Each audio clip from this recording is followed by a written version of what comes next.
Continuamos con la narración de la novela Yo, Claudio, de Robert Graves. Capítulo 23. Un día Sellano me dijo que tenía que volver a casarme, ya que en apariencia no me entendía muy bien con mi esposa. Le dije que Urgulanila había sido elegida por mi abuela Livia y que no podía divorciarme de ella sin su permiso.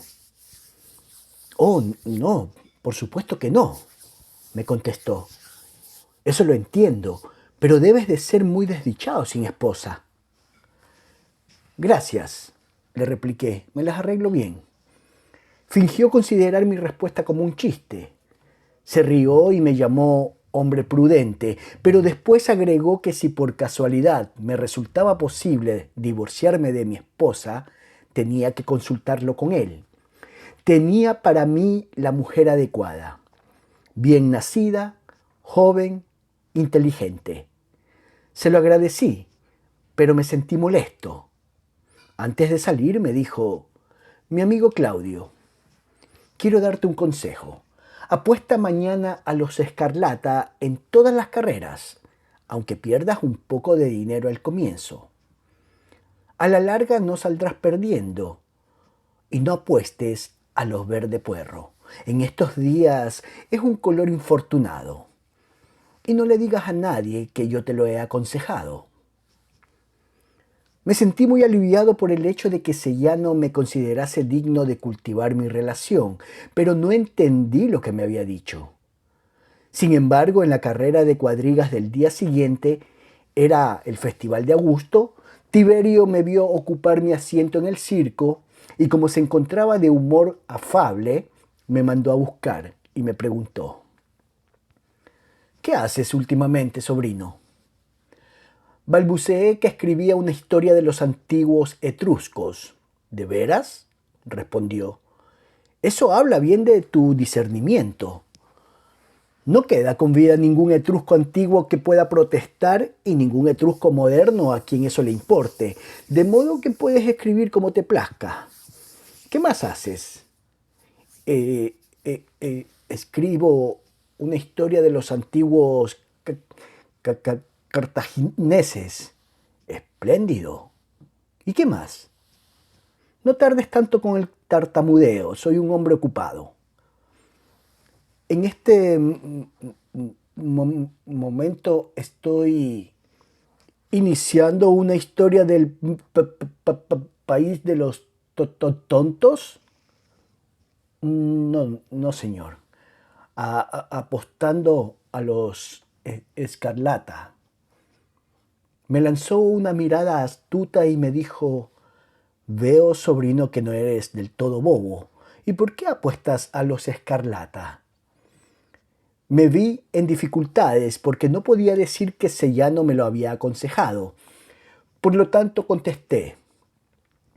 Soñé que los Verde Puerro habían sido descalificados por usar el látigo contra sus competidores y que el Escarlata entraba primero y el azul marino y el blanco ni figuraban.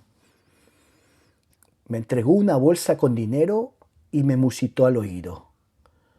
No le digas a nadie que te lo doy para que apuestes, pero pon este dinero a los Escarlata a ver qué sucede. Resultó ser el día de los Escarlata y apostando con el joven Nerón en todas las carreras gané cerca de 2000 piezas de oro. Esa noche me pareció prudente visitar a Tiberio en palacio y decirle, aquí está la bolsa de la suerte, señor, con una familia de pequeñas bolsas que engendró a lo largo del día. ¿Todo mío? Exclamó. Bueno, sí que tengo suerte. El escarlata es el color, ¿eh? Eso era muy de mi tío Tiberio. No había establecido con claridad quién se quedaría con las ganancias y yo supuse que el dinero me correspondía. Pero si hubiese perdido todo el dinero me habría dicho algo que me hubiera hecho sentirme en deuda con él por esa suma. Al menos habría podido darme una comisión. La siguiente vez que visité Roma encontré a mi madre en tal estado de perturbación que al principio no me atrevía a pronunciar una palabra en su presencia, por temor a que se encolerizara y me diera unos pescozones. Entendí que su problema estaba vinculado con Calígula, que entonces tenía 12 años, y con Drusila, que ya tenía 13. Ambos vivían con ella. Drusila estaba encerrada en su habitación sin comer y Calígula se encontraba en libertad, pero con aspecto de estar aterrado. Esa noche me visitó y me dijo: «Tío Claudio, pídele a tu madre que no se lo diga al emperador. No hacíamos nada malo, te lo juro. Era un juego. No puedes creer eso de nosotros. Dime que no puedes». Cuando me explicó qué era lo que quería que no le dijese al emperador, y cuando juró por el honor de su padre que él y Drusila eran completamente inocentes, me sentí obligado a hacer lo que pudiese por los chicos. Fui a ver a mi madre y le dije: «Calígula jura que estás equivocada. Jura por el honor de su padre y si tienes alguna duda en cuanto a su culpabilidad, deberías respetar ese juramento».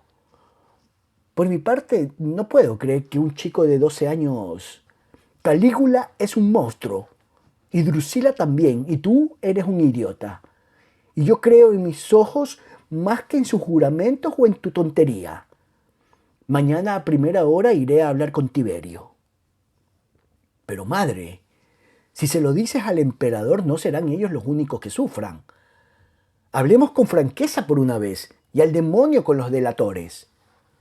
Puede que yo sea un tonto, pero sabes tan bien como yo que Tiberio sospecha que Agripina envenenó a Cástor para que sus hijos mayores se convirtieran en herederos de la monarquía, y que vive aterrorizado por el repentino ascenso de su popularidad. Si tú, su abuela, acusas a esos niños de incesto, ¿crees que él no encontrará la forma de complicar en la acusación a los miembros mayores de la familia? Te digo que eres un tonto. No puedo soportar la forma en que mueves la cabeza y el modo en que te baja y te sube la nuez de Adán.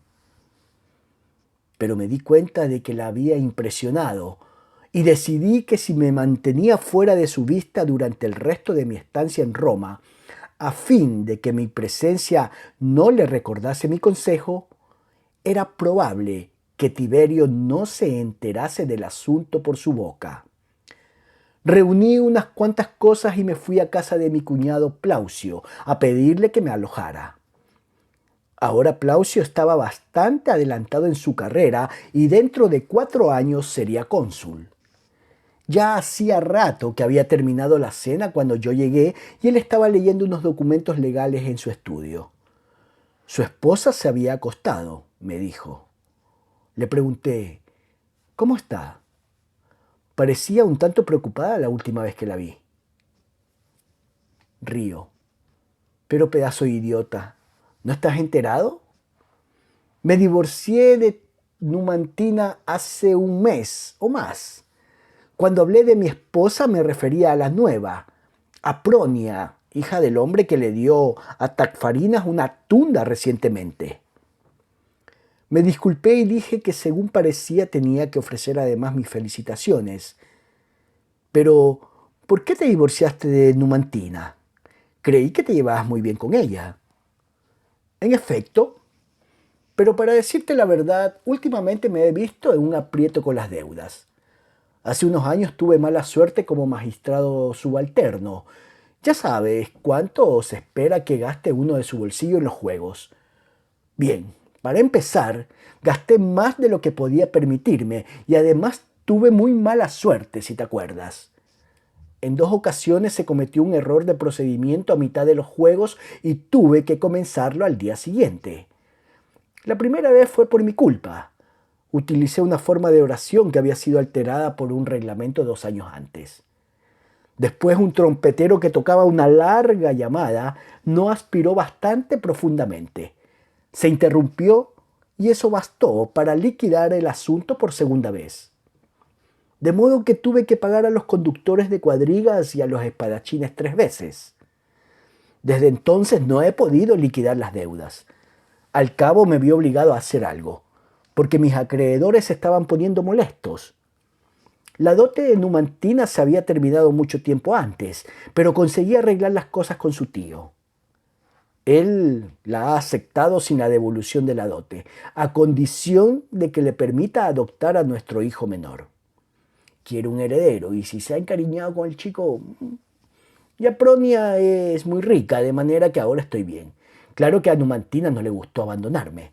Tuve que decirle que lo hacía porque había recibido una insinuación de cierto amigo, de cierto personaje, en el sentido de que si no me casaba con Apronia, sería acusado de blasfemia contra Augusto.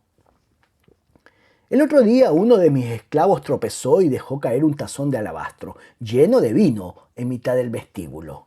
Yo llevaba una fusta de montar y cuando oía el ruido corrí hacia el individuo y casi se la incrusté en el cuerpo. Estaba ciego de furia. El esclavo me dijo: «Cuidado, amo, mira dónde estamos». El animal tenía un pie en el sagrado cuadrado de mármol blanco que rodea la estatua de Augusto. Dejé caer la fusta de inmediato, pero media docena de libertos deben de haberme visto. Estoy seguro de que no me delatarán, pero Numantina estaba tan preocupada por el incidente que lo usé para reconciliarla con la idea del divorcio. De paso, esto es absolutamente confidencial. Confío en que no se lo transmitirás a Urgulanila. No tengo inconveniente en decirte que se siente muy molesta por el asunto de Numantina. Ahora no la veo nunca. Bueno, si la ves, no le dirás lo que te he contado. Jura que no se lo dirás. Lo juro por el dios Augusto. Eso me basta. ¿Te acuerdas del dormitorio que usaste la última vez que estuviste aquí? Sí, gracias. Si estás ocupado, me iré a acostar ahora mismo. He tenido hoy un largo viaje, además de problemas en mi casa. Mi madre prácticamente me ha expulsado. De modo que nos deseamos las buenas noches y me fui arriba. Uliberto me dio una lámpara, lanzándome una mirada extraña. Y yo entré en el dormitorio que se encontraba en el corredor, casi enfrente del de Plaucio, y después de encerrarme empecé a desnudarme. La cama estaba detrás de un cortinaje. Me quité la ropa y me lavé las manos y los pies en el pequeño lavabo del otro extremo de la habitación. De pronto oí unos pasos a mi espalda y la lámpara se apagó. Me dije: «¿Estás listo, Claudio?» He ahí alguien con una daga. Pero en voz alta dije con tanta serenidad como me fue posible: «Por favor, enciende la lámpara, seas quien fueres, a ver si podemos conversar con tranquilidad. Y si decides matarme, podrás ver mejor con la lámpara encendida que sin ella». «Quédate donde estás», contestó una voz profunda. Hubo unos ruidos de pasos y un gruñido, y el sonido de alguien que se vestía, y después el del pedernal y el acero que chocaban. Y al cabo la lámpara volvió a quedar encendida. Era Urgulanila. Yo no la había visto desde el funeral de Drusilo y no se había puesto más hermosa con los 5 años transcurridos. Estaba más robusta que nunca, colosalmente robusta y con el rostro abotargado. En ese Hércules femenino había bastantes energías como para dominar a 1000 Claudios. Yo tengo bastante fuerza en los brazos, pero ella no tenía más que echárseme encima para aplastarme. Se me acercó y me dijo con lentitud: «¿Qué haces en mi dormitorio?». Me expliqué lo mejor que pude y dije que se trataba de una broma pesada de Plaucio que me había enviado a una alcoba sin decirme que ella estaba allí. Sentía un gran respeto por ella, le dije, y me disculpaba sinceramente por mi intrusión. Me iría en el acto a dormir en un diván de los baños. «No, mi querido, aquí te quedas. No es muy frecuente que pueda gozar del placer de la compañía de mi esposo. Por favor, entiende que una vez que estás aquí no puedes escaparte. Voy a leer un libro hasta que me venga el sueño. Hace noches que no puedo dormir bien. Lo siento mucho si te he despertado. Métete en la cama. Lamento mucho lo del divorcio de Numantina. No sabía nada de eso hasta que un liberto me lo dijo hace un momento. Métete en la cama y deja de hablar. Buenas noches, Gurgulanila. Te juro que estoy muy... Cállate. Se acercó y corrió el cortinaje. Aunque estaba muerto de cansancio y apenas podía mantener los ojos abiertos, hice lo posible por mantenerme despierto. Estaba convencido de que Urgulanila esperaría que me durmiese y luego me estrangularía.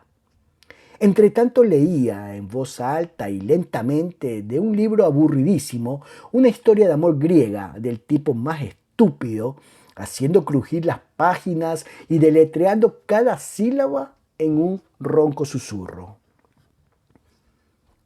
«Oh, erudito», dijo ella, «has probado ahora la miel y la hiel. Ten cuidado de que la dulzura de tu placer no se convierta mañana en la amargura del arrepentimiento». «Va», repliqué. «Querida mía, estoy dispuesto si me das otro beso como el último, a que me hacen a fuego lento como un pollo o un pato». Rió luego y dijo en voz alta: «Duérmete, esposo. Quiero oírte roncar». «Entonces no deberías leer cosas tan excitantes», protesté. Al cabo de un rato oí que Plaucio se acostaba. «Oh, cielos», pensé. Dentro de unos minutos se quedará dormido y con dos puertas entre nosotros no escuchará mis gritos cuando Urgulanila me estrangule. Esta dejó de leer y no tuve ya sus cuchicheos ni los crujidos del papel para ayudarme a luchar contra mi somnolencia. Sentí que me quedaba dormido. Supe que estaba dormido y que tenía que despertarme. Luché frenéticamente por despertar. Al cabo lo logré. Hubo un golpe sordo y un susurro de papeles. El libro había caído al suelo. La lámpara estaba apagada. En la habitación había una fuerte corriente de aire. La puerta debía de estar abierta. Escuché con atención durante unos 3 minutos. Era indudable que Urgulanila no se encontraba en la habitación. Mientras trataba de decidir qué debía hacer, escuché el aullido más espantoso y me pareció que resonaba muy cerca. Una mujer gritaba: «¡Perdóname! ¡Perdóname! La culpa la tiene Numantina. ¡Oh! ¡Oh!». Luego se oyó el golpe de la caída de un objeto metálico pesado, vidrios que se quebraban, otro grito, un golpe distante, pasos apresurados por el corredor. Alguien estaba de nuevo en mi habitación. La puerta se cerró con suavidad. Reconocí la respiración jadeante de Urgulanila. Oí que se quitaba las ropas y las dejaba en una silla, y pronto estuvo acostada junto a mí. Fingí estar dormido. Ella me buscó la garganta en la oscuridad. Dije, como despierto a medias: «No me hagas eso, querida. Me da cosquillas. Y mañana tengo que ir a Roma a comprar unos cosméticos para ti».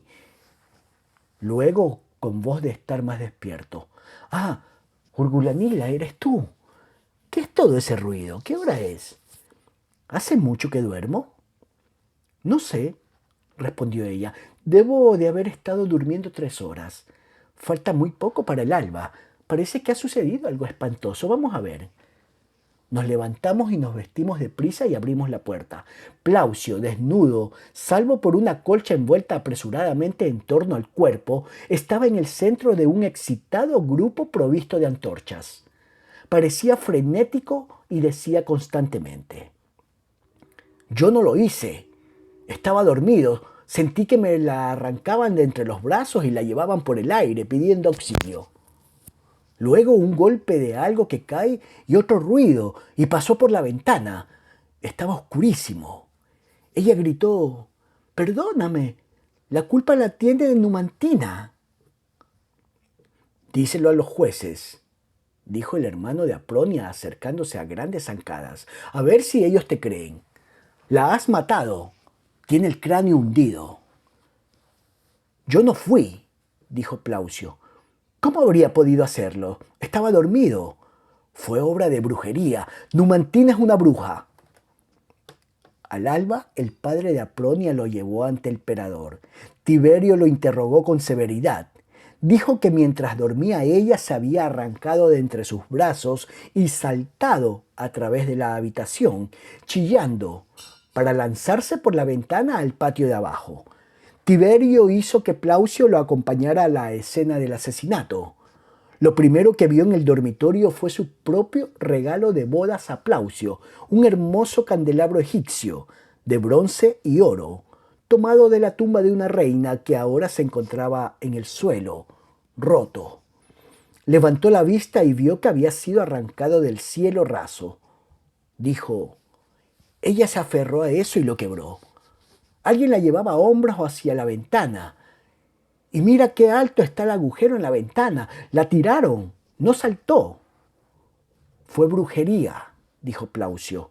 «Un poder invisible la transportó por el aire». Gritó y acusó a mi ex esposa Numantina. Tiberio se burló. Los amigos de Plaucio se dieron cuenta de que sería condenado por asesinato y ejecutado, y que le confiscarían sus propiedades. Entonces su abuela Urgulania le envió una daga diciéndole que pensara en sus herederos, a quienes se le permitiría quedarse con la propiedad si él se anticipaba al veredicto suicidándose de inmediato. Él era un cobarde y no se atrevió a clavarse la daga. Finalmente se metió en un baño caliente y le dijo a un cirujano que le abriese las venas. Se desangró lentamente y sin dolor. Su muerte me apenó mucho. No acusé enseguida a Urgulanila del asesinato, ya que me habrían preguntado por qué, cuando escuché los primeros gritos, no corrí a auxiliar a Apronia. Decidí esperar hasta después del juicio y presentarme solo si parecían existir probabilidades de que Plaucio fuese condenado. No supe lo de la daga hasta que fue demasiado tarde.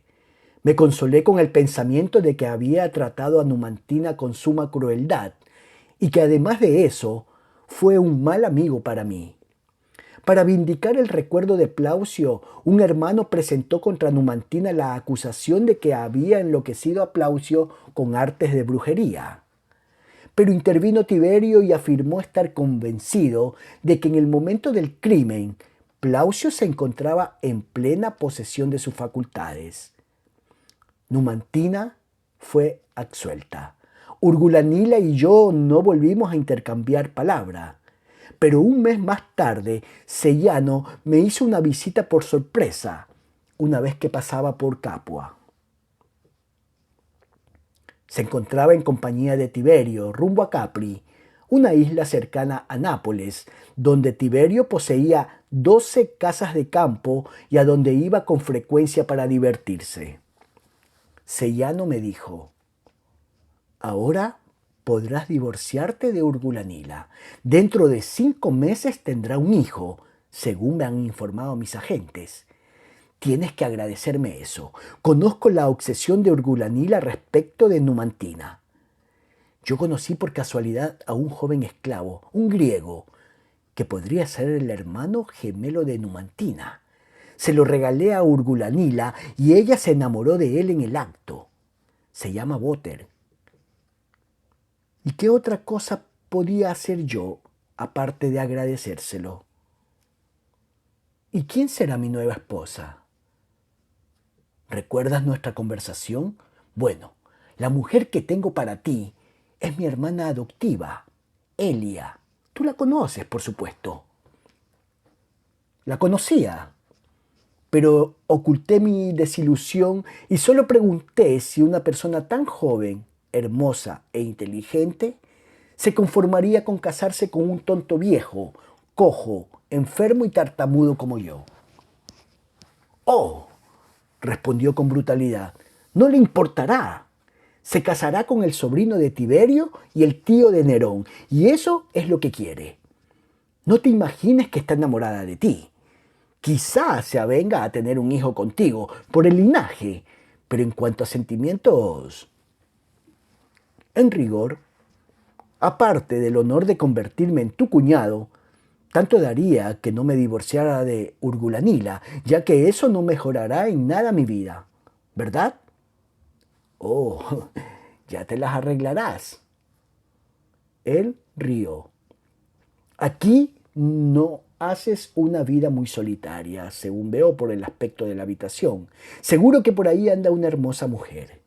Guantes, un espejito de mano, un bastidor de bordar, esa caja de dulces, flores cuidadosamente dispuestas.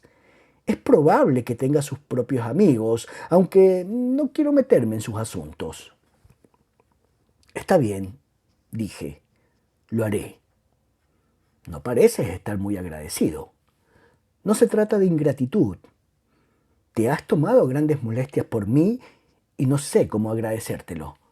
Solo me sentía un poco nervioso. Por lo que sé de Elia, tiene tendencia a criticarlo todo. ¿Entiendes lo que quiero decirte? Estalló en carcajadas.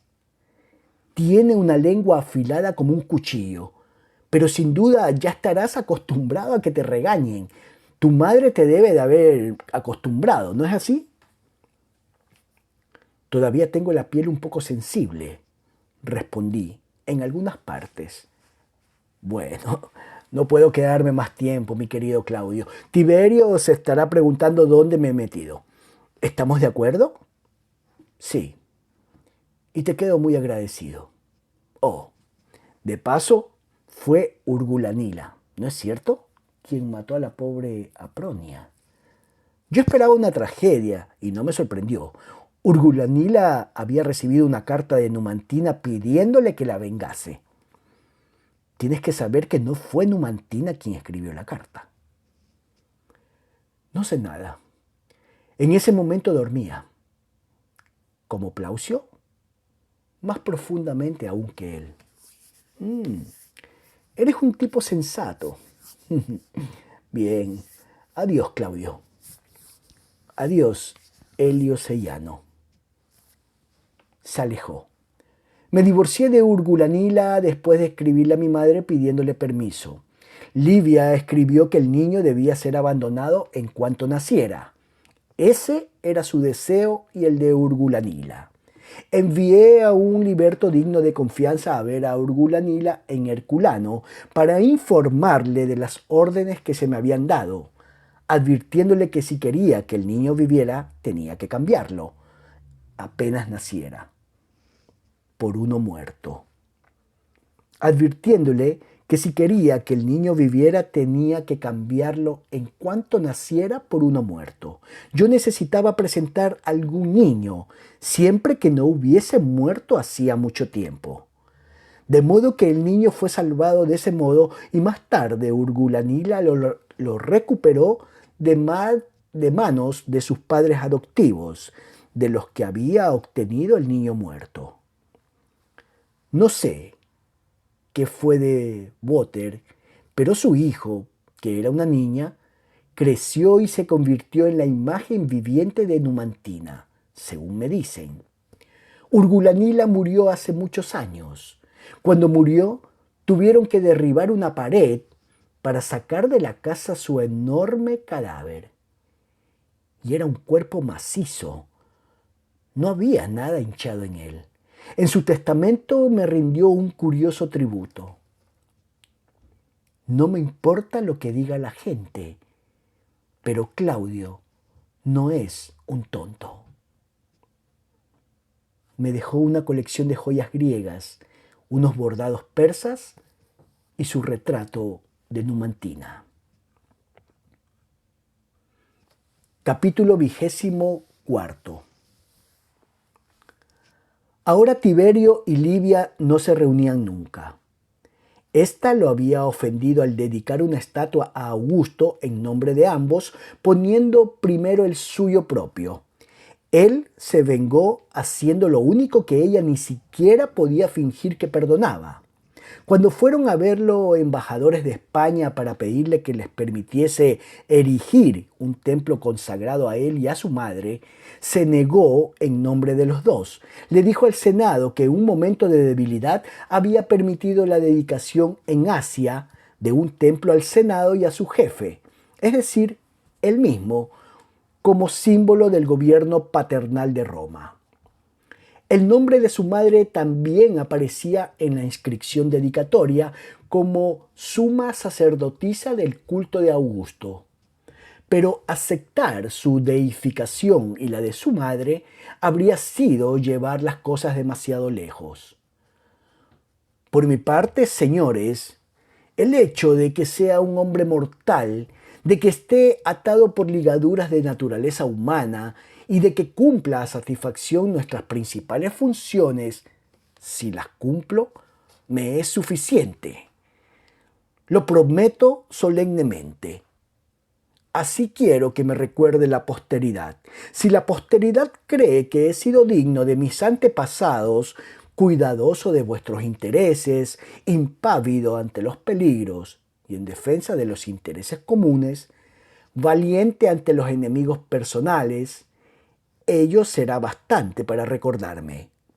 La cariñosa gratitud del Senado y el pueblo de Roma y de todos nuestros aliados es el templo más hermoso que se me pueda erigir. Un templo no de mármol, sino más duradero que el mármol. Un templo del corazón. Cuando los seres santificados a quienes han sido levantados caen en el descrédito, los templos de mármol son despreciados como simples sepulcros. Por lo tanto, pido al cielo que me conceda, hasta el fin de mis días, un espíritu sereno y el poder de un claro discernimiento en todos los deberes, humanos o sagrados. Y por lo tanto, imploro también a todos nuestros conciudadanos y aliados que cuando la disolución haga presa de este mi cuerpo mortal, celebren mi vida y mis actos, si los consideran digno de ello, con un agradecimiento y alabanza interiores, y no con pompas externas y construcción de templos y sacrificios anuales. El verdadero amor que Roma sintió por mi padre Augusto cuando éste vivía entre nosotros como un hombre queda oscurecido por el respeto que su divinidad inspira en las personas de mentalidad religiosa y por el empleo indiscriminado de su nombre como juramento en la plaza del mercado. Y ya que estamos en el tema, señores, propongo que en adelante sea un delito criminal utilizar el sagrado nombre de Augusto fuera de las ocasiones más solemnes y que pongamos esa ley en vigor con suma energía. Ninguna mención de los sentimientos de Livia al respecto. Y el día anterior se había negado a nombrar a uno de sus candidatos a un puesto de juez, si no le permitía acompañar el nombramiento con la siguiente calificación. Esta persona ha sido elegida por mi madre Livia Augusta, a cuyas peticiones interesadas me he visto obligado a ceder, a pesar de que mis conocimientos de su carácter y capacidad me indicaban lo contrario. Poco después de esto, Livia invitó a todas las damas de la nobleza de Roma a un día de diversiones. Había juglares y acróbatas, y recitados de poetas y maravillosos pasteles y dulces y licores. Para terminar, Livia ofreció una lectura de las cartas de Augusto. Tenía ahora 83 años de edad, y su voz era débil, y silbaba un poco en las eses, pero durante 1 hora y media mantuvo hechizadas a sus oyentes. Las primeras cartas que leyó contenían proclamas sobre cuestiones de política, todas las cuales parecían especialmente escritas como advertencias contra el actual estado de cosas de Roma. Había algunas observaciones muy al caso relacionadas con juicios por traición. Incluso el siguiente párrafo. Si bien me he visto obligado a protegerme legalmente contra todo tipo de libelos, me esforzaré al máximo, querida Livia, por no montar un espectáculo tan desagradable como un juicio por traición contra cualquier tonto historiador, caricaturista o compositor de epigramas que quiera convertirme en blanco de su ingenio o su elocuencia. Mi padre Julio César perdonó al poeta Cátulo los más sucios pasquines que se puede imaginar. Escribió a Cátulo que si trataba de demostrar que no era un adulón servil como la mayoría de sus colegas, ya lo había demostrado a fondo y que ahora podía dedicarse a otros temas más poéticos que las anormalidades sexuales de un estadista de mediana edad. ¿Querría cenar con él al día siguiente y llevar consigo a cualquier amigo que se le ocurriera? Cátulo aceptó y desde entonces fueron amigos. Usar la majestad de la ley para vengar algún pequeño acto de resentimiento personal es hacer una confesión pública de cobardía, debilidad y espíritu innoble. Había un párrafo notable acerca de los delatores. Salvo cuando estoy convencido de que un delator no espera beneficiarse directa o indirectamente con sus acusaciones, sino que las presenta por un sentido de verdadero patriotismo y decencia pública, no solo las considero sin importancia como prueba, sino que pongo una marca de oprobio al lado del nombre del delator y nunca más vuelvo a emplearlo en puesto alguno de confianza. Y para terminar leyó una serie de cartas sumamente esclarecedoras. Tenía decenas de miles de cartas de Augusto escritas a lo largo de 52 años, que había encuadernado en forma de libro con un índice. De entre esos millares de cartas eligió las más condenatorias que pudo encontrar. La serie comenzaba con una queja contra la desagradable conducta de Tiberio de niño, su impopularidad entre sus condiscípulos, luego su avaricia y altanería de joven, etc. Daban señales de creciente irritación y aparecía en ellas con frecuencia la frase «¿Y si no fuera porque es tu hijo, queridísima Livia?» diría. Luego venían quejas contra su brutal severidad para con las tropas a sus órdenes, casi un acicate para el motín, y contra su demora en atacar al enemigo, con desfavorables comparaciones entre sus métodos y los de mi padre. Después una colérica negativa a considerarlo su yerno y una detallada lista de sus defectos morales. Después había más cartas relativas a la dolorosa historia de Julia, escritas en su mayor parte en términos de odio y repugnancia casi demenciales hacia Tiberio. Leyó una importante carta escrita en ocasión del regreso de Tiberio de Rodas. Queridísima Livia, aprovecho el 42º aniversario de nuestro casamiento para agradecerte con todo el corazón los extraordinarios servicios que has prestado al Estado desde que unimos nuestras fuerzas. Si a mí se me llama padre de la patria, me parece absurdo que no te llamen a ti madre de la patria. Juro que has hecho el doble que yo en nuestra gran obra de reconstrucción pública. ¿Por qué me pides que espere unos años más antes de solicitarle al Senado que te vote ese honor? La única manera en que puedo demostrar mi absoluta confianza en tu desinteresada lealtad y profundísimo juicio es la de ceder por fin a tus repetidos ruegos de que llame a Tiberio, un hombre por cuyo carácter confieso que continúo sintiendo la mayor repugnancia, y ruego al cielo que al ceder ahora no esté infligiendo un daño irreparable a la nación. La última carta elegida por Livia era una escrita un año antes de la muerte de Augusto. He tenido una repentina sensación de la más profunda pena y desesperación, mi queridísima esposa, cuando analizaba ayer la política del Estado con Tiberio. Pensé que el pueblo de Roma estaba destinado a ser contemplado por esos furiosos ojos saltones y golpeado por ese puño huesudo y mascado por esas mandíbulas espantosamente lentas y pisoteado por sus enormes pies. Pero no contaba contigo ni con nuestro querido Germánico.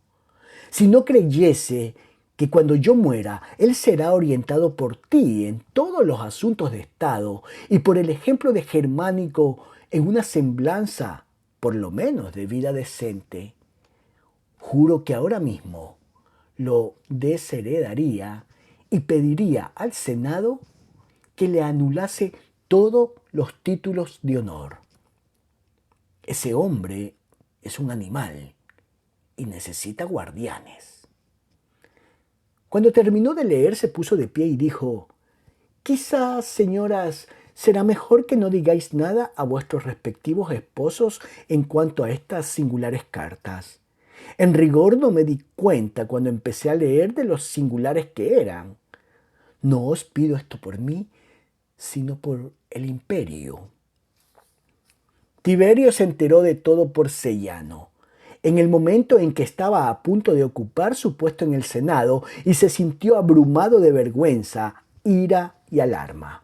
Daba la casualidad de que esa tarde tenía que escuchar una acusación de traición presentada contra Léntulo, uno de los pontífices que había incurrido en sus sospechas en el asunto de la oración por Nerón y Druso, y también porque votó por la atenuación de la sentencia contra Socia. Cuando Léntulo, un anciano sencillo, igualmente distinguido por su nacimiento, sus victorias en África durante el reinado de Augusto y su sincera bondad, su apodo era el Cordero Manso. Cuando se enteró de que se le acusaba de conspirar contra el Estado, estalló en carcajadas. Tiberio, frenético, perdió todo dominio de sí mismo y dijo casi llorando en el Senado: «Si también Léntulo me odia, soy indigno de seguir viviendo». «Anímate, Majestad», contestó Galo. «Perdón, había olvidado que te disgusta el título. Tendría que decir: anímate, Tiberio César. Léntulo no se reía de ti, se reía contigo. Se regocijaba contigo de que por primera vez se presentase ante el Senado una acusación de traición absolutamente infundada». La acusación contra Léntulo fue anulada, pero Tiberio ya había sido la causa de la muerte del padre de Léntulo. Era inmensamente rico y se había sentido tan asustado por las sospechas de Tiberio que se suicidó. Y como prueba de su lealtad, le dejó toda su fortuna. Después de eso, Tiberio no pudo creer que Léntulo, que había quedado arruinado, no abrigase resentimiento alguno hacia él. Tiberio no volvió a aparecer por el Senado durante 2 meses. No podía mirar a los senadores a la cara sin pensar que sus esposas habían escuchado la lectura de las cartas de Augusto. Seyano le sugirió que sería bueno para su salud que saliera de Roma por un tiempo y se alojara a unos kilómetros de distancia, en una de sus casas de campo, donde escaparía del cotidiano apiñamiento de los visitantes de palacio y del ruido y ajetreo de la ciudad. Siguió el consejo. Las medidas que tomó contra su madre consistieron en jubilarla, omitir su nombre en todos los documentos públicos, anular los acostumbrados honores que se le rendían por su cumpleaños y dejar claramente establecido que toda vinculación de su nombre con el de él o toda alabanza de ella en el Senado serían consideradas como poco menos que una traición. No se atrevió a tomarse una venganza más activa. Sabía que ella aún tenía en su poder la carta que le había escrito desde Rodas prometiéndole obedecerla toda la vida y que era muy capaz de leerla, aunque pudiese incriminarla como asesina de Cayo y Lucio. Pero la maravillosa anciana no estaba derrotada aún, como se verá. Un día recibí una nota suya. Livia Augusta espera que su querido nieto Tiberio Claudio la visite y cene con ella en ocasión de su cumpleaños. Abriga la esperanza de que goce de buena salud. No pude entenderlo. Yo, su querido nieto. Tiernas averiguaciones sobre mi salud. No supe si reír o temer. En mi vida se me había permitido visitarla por su cumpleaños. Nunca había cenado con ella. Durante 10 años no le había hablado, salvo durante las ceremonias del Festival de Augusto. ¿Qué motivos podía tener ahora? Bueno, lo sabría dentro de 3 días, y entre tanto tenía que comprarle un regalo realmente magnífico. Al cabo le compré algo que tenía la seguridad de que apreciaría. Un vaso de bronce, para vino, de graciosas formas, con asas que figuraban cabezas de serpientes y un complicado diseño de taracea de oro y plata. En mi opinión, era de una artesanía mucho más delicada que cualquiera de los vasos corintios, por los cuales los coleccionistas pagan hoy día precios tan absurdos. Era de la China. En el centro del diseño estaba incrustada una medalla de oro de Augusto, que quién sabe cómo había llegado hasta ese maravilloso y distante país. El vaso me costó 500 piezas de oro, aunque no tenía más que 80 centímetros de alto. Pero antes de que hable de mi visita y de mi larga entrevista con ella, debo aclarar un punto acerca del cual les he inducido a error. De mis relatos de los juicios por traición y de similares atrocidades se deducirá probablemente que bajo Tiberio el imperio estaba muy mal gobernado en todas sus secciones. En modo alguno. Si bien no emprendió ninguna nueva obra pública digna de mención y se conformó apenas con completar las iniciadas por Augusto, mantuvo al ejército y la flota en un alto nivel de eficiencia y a la altura de las necesidades. Pagó también a sus funcionarios con regularidad y les hizo enviar informes detallados 4 veces por año. Estimuló el comercio. Aseguró a Italia un abastecimiento regular de cereales. Mantuvo en funcionamiento los caminos y acueductos. Limitó la extravagancia pública y privada de distintos modos. Estabilizó los precios de los alimentos, reprimió la piratería y el bandidaje, y acumuló una considerable reserva de fondos públicos para el caso de alguna emergencia nacional. Mantuvo a sus gobernadores provinciales en el puesto durante muchos años seguidos, cuando eran competentes, a fin de no trastornar las cosas, si bien los vigiló atentamente. Un gobernador, para demostrar su eficiencia y lealtad, envió a Tiberio más atributos de los fijados. Tiberio lo censuró. Quiero que mis ovejas sean esquiladas, no afeitadas. Como resultado, hubo muy pocas guerras de frontera después de que el problema germano fuera solucionado con la llegada de Maroboduo a Roma y la muerte de Germán. Tacfarinas era el principal enemigo. Durante mucho tiempo se le conoció con el apodo de Donante de Laureles, porque 3 generales, mi amigo Furio, Apronio, el padre de Apronia, y Bleso, el tío materno de Sellano, lo derrotaron por turno y recibieron ornamentos triunfales.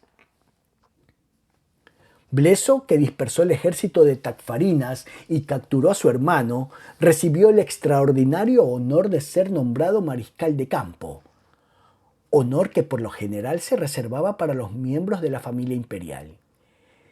Tiberio dijo al Senado que se alegraba de honrar de esa manera a Bleso debido a su parentesco con su fiel amigo Sellano.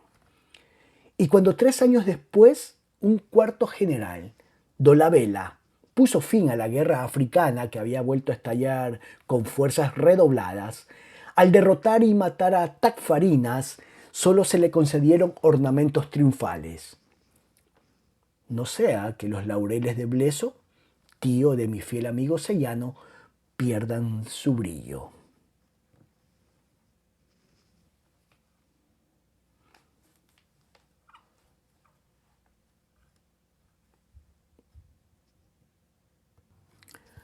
Una vez que te abandonas a una metáfora, Claudio, cosa que sucede muy rara vez, la llevas demasiado lejos. Sin duda recordarás las instrucciones de Atenodoro contra esas cosas. Bueno, llama gusano a Sellano y termina con eso, y vuelve a tu estilo habitualmente sencillo.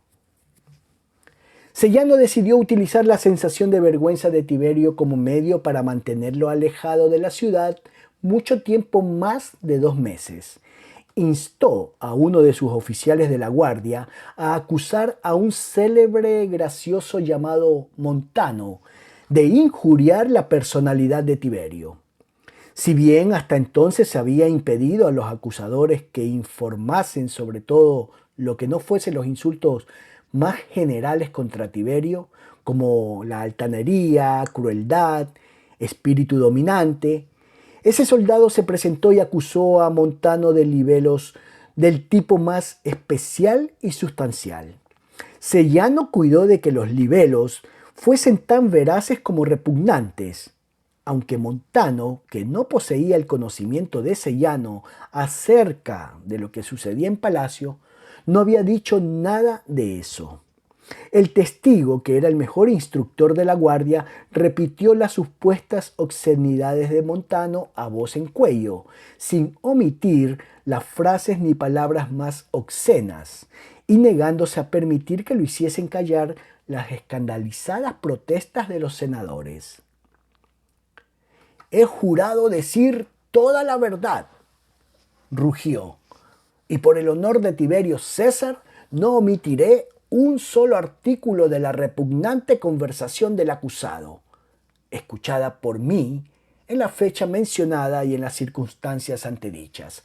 El acusado declaró luego que nuestro gracioso emperador se está volviendo impotente debido a las presuntas orgías y a la ya mencionada utilización excesiva de medicinas afrodisíacas, y que a fin de aumentar su decreciente potencia sexual realiza cada 3 días exhibiciones privadas en una habitación subterránea de palacio especialmente decorada para tal fin.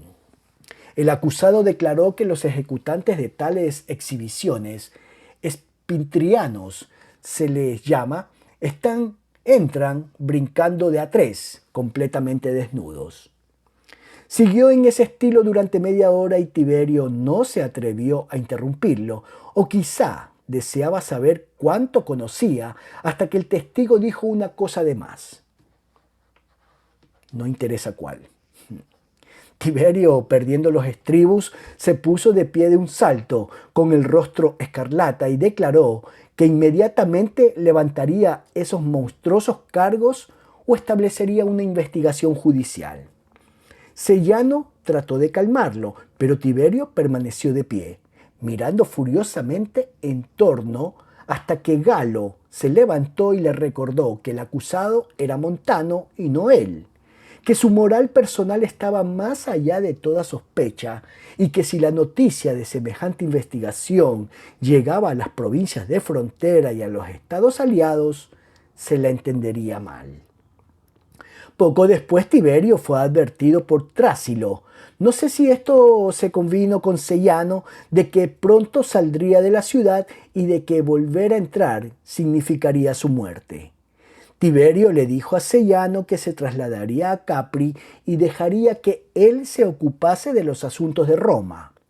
Concurrió a otro juicio por traición, el de mi prima Claudia Pulcra, la viuda de Varo, que ahora que Socia había sido desterrada, era la amiga más escarlata, y declaró que inmediatamente levantaría esos monstruosos cargos o establecería una investigación judicial. Sellano trató de calmarlo, pero Tiberio permaneció de pie, mirando furiosamente en torno hasta que Galo se levantó y le recordó que el acusado era Montano y no él. Claudia Pulcra fue acusada de adulterio, de prostituir a sus hijas y de hechicería contra Tiberio. Creo que era totalmente inocente de esas acusaciones. En cuanto Agripina se enteró, corrió a palacio y por casualidad encontró a Tiberio efectuando un sacrificio a Augusto. Casi antes de que terminara la ceremonia, se acercó a él. Tiberio, le dijo, esta es una conducta ilógica. Sacrificas flamencos y pavos reales a Augusto y persigues a sus nietos. No te entiendo, replicó él con lentitud. ¿A qué nietos de Augusto perseguí que él mismo no hubiera perseguido? No hablo de Póstumo y Julila, me refiero a mí. Desterraste a Socia porque era mi amiga. Obligaste a Silio a matarse porque era mi amigo.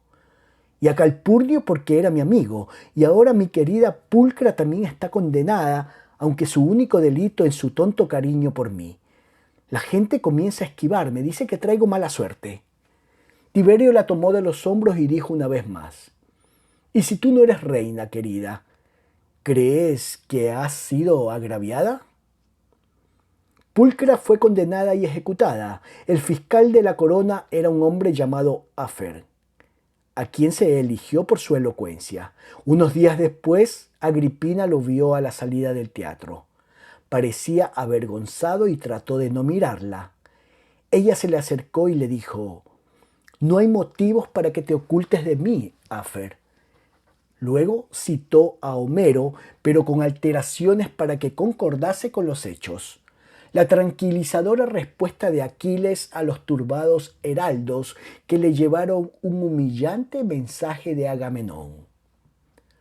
Os obligó, aunque os pagó bien. No fue cosa vuestra, sino de Agamenón. De esto fue informado Tiberio, aunque no por Afer. La palabra Agamenón le causó nueva alarma. Agripina enfermó y pensó que se estaba muriendo envenenada. Fue en su litera a palacio para hacer un último ruego de piedad a Tiberio. Estaba tan delgada y pálida que Tiberio se sintió encantado. Quizá muriera pronto. «Mi pobre Agripina», dijo, «pareces gravemente enferma. ¿Qué te pasa?» «Puede ser que te haya ofendido», dijo ella con voz débil, «al pensar que persigues a mis amigos nada más que porque lo son.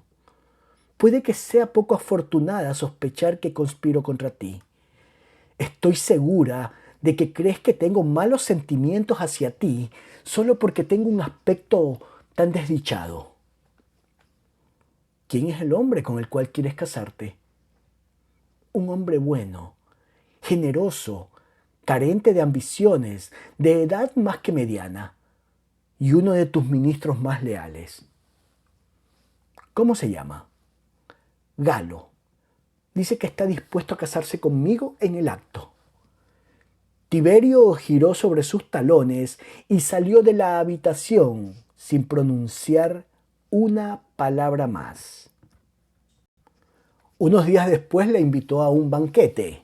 Solía invitar con frecuencia a cenar a personas de quienes desconfiaba en especial y las contemplaba durante toda la comida, como si quisiera leerle los pensamientos más secretos, cosa que debilitaba la confianza de casi todos. Si se mostraban alarmados, él tomaba la alarma como una prueba de culpabilidad. Si le sostenían la mirada, lo consideraba una prueba de culpabilidad aún más grande y además de insolencia. En esa ocasión, Agripina, todavía enferma, no pudo comer sin sentir náuseas. Nada, salvo los alimentos más livianos. Continuamente observada por Tiberio, pasó un rato espantoso. No era una persona parlanchina y la conversación, que se refería a los méritos relativos de la música y la filosofía, no le interesaba en lo más mínimo. Le resultó imposible intervenir en ella. Fingió comer, pero Tiberio, que la vigilaba con atención, la vio dejar La vio dejar intacto plato tras plato. Pensó que sospechaba que quería envenenarla y para probarlo eligió con cuidado una manzana de una fuente que tenía ante sí y dijo: Mi querida Agripina, no has comido gran cosa. Hace 3 años el rey de Partia me regaló unos arbolitos jóvenes y esta es la primera vez que dan frutos. Ahora bien, casi todos tenemos un enemigo natural, si puedo decirlo así. Para algunas personas, la miel es un veneno violento. Otros enferman con solo tocar un caballo o entrar en un establo, o incluso al acostarse en un diván relleno de crin. Otros son afectados por la presencia de un gato y al entrar en una habitación dicen a veces: Perdón, aquí ha estado un gato, tendré que retirarme. Yo mismo siento una terrible repugnancia por el olor del espino blanco en flor. El enemigo natural de Agripina era la manzana. Aceptó el regalo de Tiberio y se lo agradeció, pero con un estremecimiento mal disimulado, y le dijo que se la guardaría, si podía, para comerla en su casa. Un solo bocado ahora, para que veas qué buena es. Por favor, perdóname, pero de veras no podría. Entregó la manzana a un sirviente y le ordenó que se la envolviera con cuidado en una servilleta. ¿Por qué no la acusó Tiberio enseguida de traición como Sellano le instó a que hiciera? Porque Agripina se encontraba aún bajo la protección de Livia. Estremecimiento mal disimulado.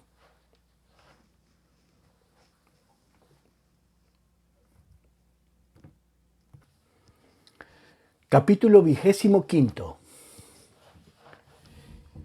Y así llego a la narración de mi cena con Livia. Me recibió muy graciosamente, en apariencia complacida con mi regalo. Durante la cena, a la que solo concurrieron la anciana Urgulania y Calígula, que ahora tenía 14 años, él era un chico alto, pálido, de tez manchada y ojos hundidos. Me sorprendió con la agudeza de sus pensamientos y la claridad de su memoria. Me preguntó por mi trabajo. Y cuando comencé a hablar de la primera guerra púnica y a censurar ciertos datos proporcionados por el poeta Nevio, que había servido en esa guerra, convino con mis conclusiones, pero me sorprendió en una cita errónea.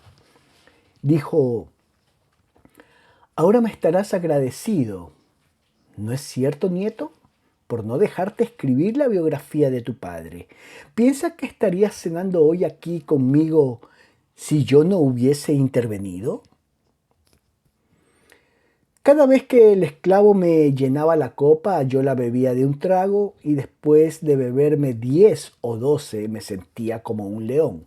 Le respondí con audacia: Te estoy muy agradecido, abuela, porque me encuentro a salvo entre los cartagineses y los etruscos. Pero ¿quieres decirme por qué ceno hoy aquí? Bien. Admito que tu presencia a la mesa sigue causándome cierto desazón, pero no importa. Si he roto una de mis reglas más antiguas, es cosa mía, no tuya. ¿Me odias, Claudio? Sé franco. Probablemente tanto como tú me odias a mí, abuela. ¿Era realmente mi voz la que hablaba? Calígula ahogó una risita. Urgulania y Livia rieron. Franco, de veras. De paso, ¿has visto a ese monstruo? Ha estallado muy callado durante toda la cena. ¿Quién, abuela? Ese sobrino tuyo. ¿Es un monstruo? No finjas que no lo sabes. Eres un monstruo, ¿no es cierto, Calígula? Lo que tú digas, abuela, respondió Calígula con la vista baja. Bien. Claudio, ese monstruo, tu sobrino, te lo diré, será el próximo emperador. Pensé que era una broma, respondí sonriendo. Si tú lo dices, abuela, así será. Pero, ¿cuáles son sus recomendaciones? Es el más joven de la familia y si bien ha dado pruebas de un gran talento natural, ¿quieres decir que ninguno de ellos tiene probabilidades contra Sellano y tu hermana Livila? Me asombró la sinceridad de la conversación. No quise decir nada de eso. Jamás me ocupo de alta política. Solo quise decir que todavía es demasiado joven para ser emperador y que como profecía me parece un tiro a ciegas. Nada de tiro a ciegas. Tiberio lo nombrará su sucesor. No cabe duda. ¿Por qué? Porque Tiberio es así. Tiene la misma vanidad que el pobre Augusto. No puede soportar la idea de un sucesor que sea más popular que él. Pero al mismo tiempo hace todo lo posible para que le odien y teman. Entonces, cuando sienta que le ha llegado el momento, buscará a alguien que sea un poco peor que él para reemplazarlo. Y encontrará a Calígula. Calígula ya ha llevado a cabo una acción que lo coloca en un rango mucho más elevado de criminalidad del que jamás pueda alcanzar Tiberio. Por favor, abuela, rogó Calígula. Está bien, monstruo. Tu secreto está seguro conmigo mientras te portes bien. ¿Conoce Urgulania el secreto? Pregunté. No, solo el monstruo y yo. ¿Te lo confesó voluntariamente? Por supuesto que no. No es de los que hacen confesiones. Yo lo descubrí por accidente. Una noche registraba su habitación para ver si intentaba alguna de sus tretas de escolar. Por ejemplo, si practicaba alguna magia negra de aficionado o si destilaba venenos o algo por el estilo. Y encontré... Por favor, abuela. Un objeto verde que me dijo muchas cosas interesantes, pero se lo devolví. Trásilo me ha dicho que moriré este año, dijo Urgulania sonriendo, de modo que no tendré el placer de vivir bajo tu reinado, Calígula, a menos que te des prisa y asesines a Tiberio. Me volví hacia Livia. ¿Quiere hacer eso, abuela? ¿No hay peligro en decirle cosas al tío Claudio?, preguntó Calígula. ¿O piensas envenenarlo? Oh, no hay peligro, respondió ella, y no es necesario el veneno. Quiero que os conozcáis mejor que hasta ahora. Escucha, Calígula. Tu tío Claudio es un fenómeno. Es tan chapado a la antigua que porque ha jurado amar y proteger a los hijos de su hermano, podrás engañarlos siempre mientras vivas. Escucha, Claudio. Tu sobrino Calígula es un fenómeno. Es traicionero, cobarde, ambicioso, vano, embustero. Y te hará algunas malas pasadas antes de que haya terminado contigo. Pero acuérdate de una cosa. Jamás te matará. ¿Por qué? Inquirí volviendo a vaciar mi copa. La conversación era como las que a veces sostiene uno en sueños, loca pero interesante. Porque eres el hombre que vengará su muerte. ¿Yo? ¿Quién dijo eso? Trásilo. ¿Trásilo nunca comete errores?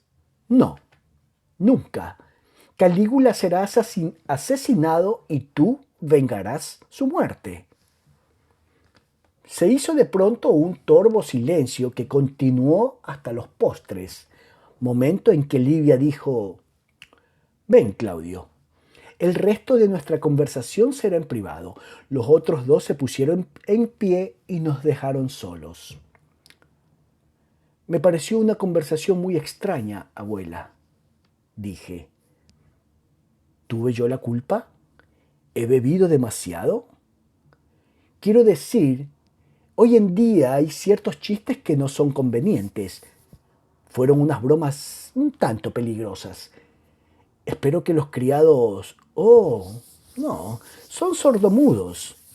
No, no eches la culpa al vino. En el vino está la verdad y la conversación fue perfectamente seria por lo que a mí respecta. Pero... Pero si de veras piensas que es un monstruo, ¿por qué lo alientas? ¿Por qué no apoyas a Nerón? Es un buen muchacho. Porque el próximo emperador será Calígula y no Nerón. Pero será un emperador malísimo, si es como tú dices. Y tú, que dedicaste toda tu vida al servicio de Roma. Sí, pero no se puede luchar contra el destino. Y ahora que Roma ha sido lo bastante desagradecida y loca como para permitir que el bribón de mi hijo me arrincone y me insulte, a mí, ¿te lo imaginas? A la reina quizá más grande que haya conocido el mundo. Y por añadidura, su madre. La voz se le hizo chillona. Yo me sentía ansioso por cambiar de tema. Dije, por favor, cálmate, abuela. Como tú dices, no se puede luchar contra el destino. ¿Pero no quieres decirme algo especial, abuela? ¿Algo relacionado con todo esto? Sí, se refiere a Trásilo. Lo consulto con frecuencia. Tiberio no sabe que lo hago. Que Trásilo viene aquí a menudo. Hace años me dijo que sucedería entre Tiberio y yo, que se rebelaría contra mi autoridad y tomaría todo el imperio en sus manos. Entonces no le creí. También me dijo otra cosa, que si bien moriría como una anciana desilusionada, sería reconocida como diosa muchos años después de mi muerte. Y antes me había dicho que la persona que debía morir en el año en que ahora sé que moriré, llegaría a ser la deidad más grande que el mundo ha conocido y que finalmente ningún templo en Roma o en otra parte alguna del imperio será dedicado a nadie más, ni siquiera a Augusto. ¿Cuándo tienes que morir? Dentro de 3 años, en primavera, hasta ser el día. ¿Pero tienes tanta ansiedad por llegar a ser una diosa? Mi tío Tiberio no está tan ansioso, según parece. Solo pienso en eso, ahora que ha terminado mi tarea. ¿Y por qué no? Si Augusto es un dios, es absurdo que yo no sea más que su sacerdotisa. Yo hice todo el trabajo, ¿no es así? Él tenía tanta madera de gran gobernante como Tiberio. Sí, abuela, pero ¿no te basta con saber todo lo que has hecho sin necesidad de ser adorada por una chusma ignorante? Claudio, déjame que te explique. Estoy de acuerdo en eso de la chusma ignorante. No pienso tanto en mi fama en la tierra como en el lugar que ocuparé en el cielo. He hecho muchas cosas impías. Ningún gran gobernante puede dejar de hacerlas. He puesto el bien del imperio por delante de todas las demás consideraciones. Para mantener al imperio libre de facciones, tuve que cometer muchos crímenes. Augusto hizo lo posible por destrozarlo con sus ridículos favoritismos. Marcelo contra Agripa, Cayo contra Tiberio. ¿Quién salvó a Roma de una nueva guerra civil? Yo. La desagradable y dificultosa tarea de eliminar a Marcelo y a Cayo recayó sobre mí. Sí, no finjas que nunca sospechaste que yo los había envenenado. ¿Y cuál es la recompensa adecuada para un gobernante que comete tales crímenes en bien de sus súbditos? Es evidente que la recompensa adecuada es la de ser deificado. ¿Crees que las almas de los criminales son eternamente atormentadas? Siempre se me ha enseñado a creer que lo son. Pero los dioses inmortales están libres de todo temor de castigo por muchos crímenes que hayan cometido. Bueno, Júpiter depuso a su padre y mató a uno de sus nietos y se casó incestuosamente con su hermana. Y sí, estoy de acuerdo, ninguno de ellos tiene una buena reputación moral. Y por supuesto los jueces de los mortales muertos no tienen jurisdicción sobre ellos. Exactamente. Ya ves lo importante que es para mí llegar a ser una diosa. Y esa, si quieres saberlo, es la razón de que tolere a Calígula. Ha jurado que si mantengo su secreto me convertirá en diosa en cuanto sea emperador. Y quiero que tú jures que harás todo lo posible para que yo llegue a ser diosa lo antes que puedas, porque, oh, ¿no te das cuenta? Hasta que Él me haga Dios estaré en el infierno, sufriendo las torturas más espantosas, los tormentos más exquisitos e ineluctables. El repentino cambio de su voz, de la fría arrogancia imperial a la aterrorizada súplica, me asombró más de lo que hubiese escuchado hasta ese momento. Tenía que decir algo, de modo que dije, no entiendo qué influencia podrá llegar a tener alguna vez el pobre tío Claudio sobre el emperador o sobre el Senado. Lo que entiendas o no entiendas no tiene importancia, idiota. ¿Quieres jurar que harás lo que te pido? ¿Quieres jurar por tu propia cabeza? Abuela, respondí, juraré por mi cabeza, por lo que pueda valer ahora, con una condición. ¿Te atreves a imponerme condiciones a mí? Sí, después de la 20ª copa. Y es una condición muy sencilla. Después de 36 años de mostrarme aversión y de no prestarme atención alguna, no querrás que haga algo por ti sin presentarte condiciones, ¿verdad? Sonrió. ¿Y cuál es esa sencilla condición? Hay muchas cosas que me gustaría saber. Quiero saber, en primer lugar, quién mató a mi padre y quién mató a Agripa. Y quién mató a mi hermano Germánico y quién mató a mi hijo Drusilo. ¿Por qué quieres saber todo eso? ¿Por alguna imbécil esperanza de vengar en mí esas muertes? No, ni siquiera aunque la asesina fueses tú. Nunca me tomo venganza, a menos de que me vea obligado a hacerlo por un juramento o para protegerme. Creo que la maldad lleva su propio castigo. Lo único que deseo es saber la verdad. Soy un historiador profesional y lo único que realmente me interesa es descubrir cómo suceden las cosas y por qué. Por ejemplo, escribo historias más para informarme a mí mismo que para informar a mis lectores.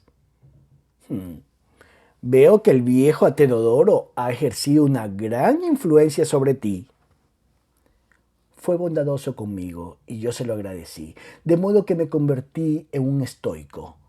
Nunca me metí en discusiones filosóficas. Eso jamás me atrajo, pero adopté la forma estoica de ver las cosas. Puedes confiar en que no repetiré una palabra de lo que me digas.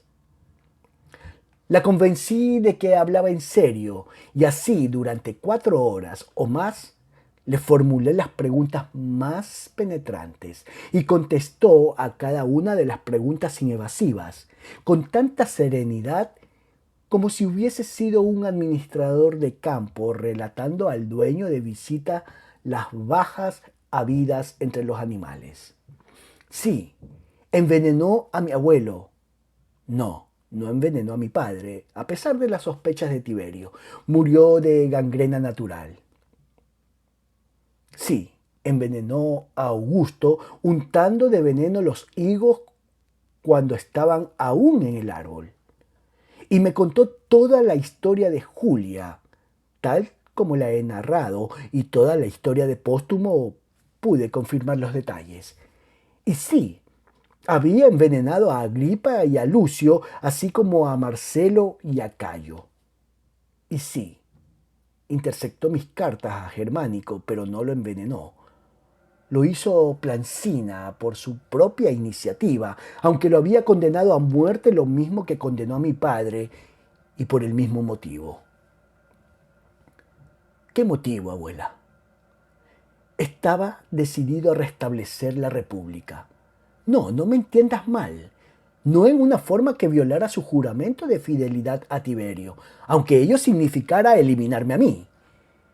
Iba a hacer que Tiberio diese el paso voluntariamente y le permitiría quedarse con el mérito, manteniéndose él en segundo plano.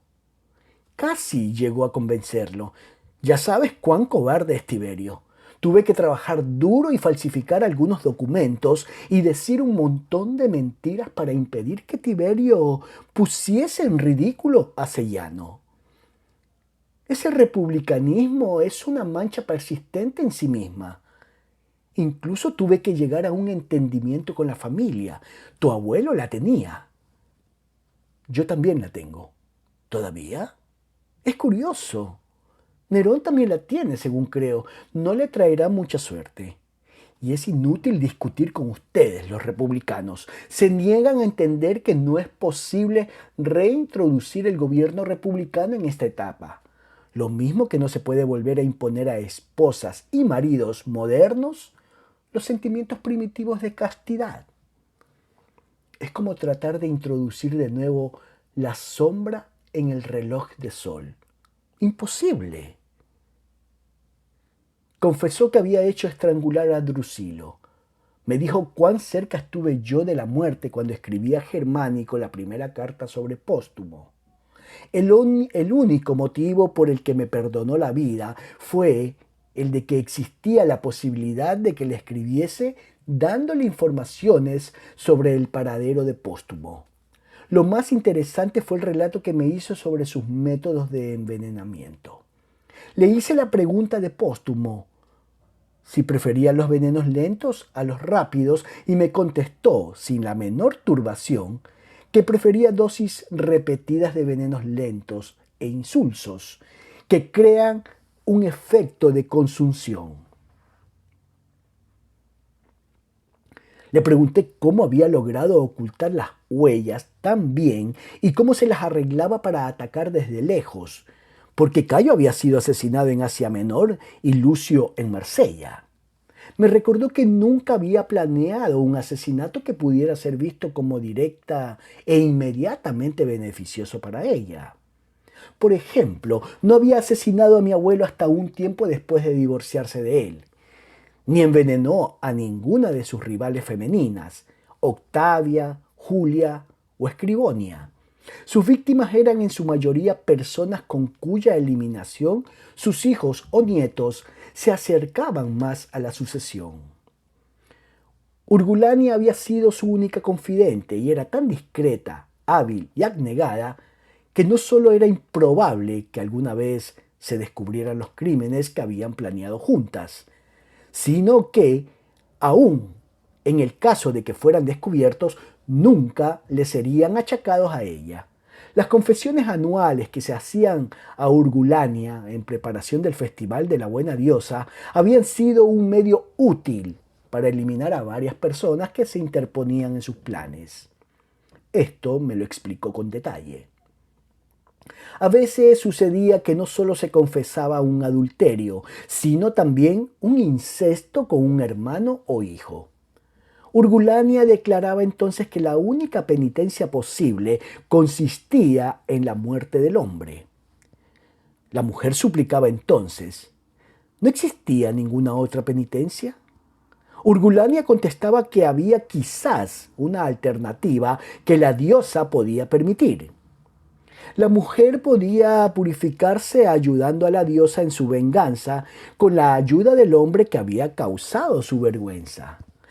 Porque le decía Urgulania un tiempo antes, otra mujer había hecho una confesión igualmente detestable, pero no se decidió a matar a su violador. Y por lo tanto, el infame seguía con vida, aunque la mujer había sufrido. El infame había sido sucesivamente Agripa, Lucio y Cayo. Agripa fue acusado de incesto con su hija Marcelina, cuyo suicidio inexplicado proporcionó color a la acusación. Cayo y Lucio de incesto con su madre, antes de su destierro, y la reputación de Julia también concedió color a la historia. En cada uno de los casos, la mujer se prestaba gustosamente a planear el asesinato y el hombre a ejecutarlo. Urgulania ayudaba con consejos y venenos adecuados. La seguridad de Libia residía en lo lejos que de ella se encontraba el agente, aunque se sospechara de él o le atrapara con las manos en la masa.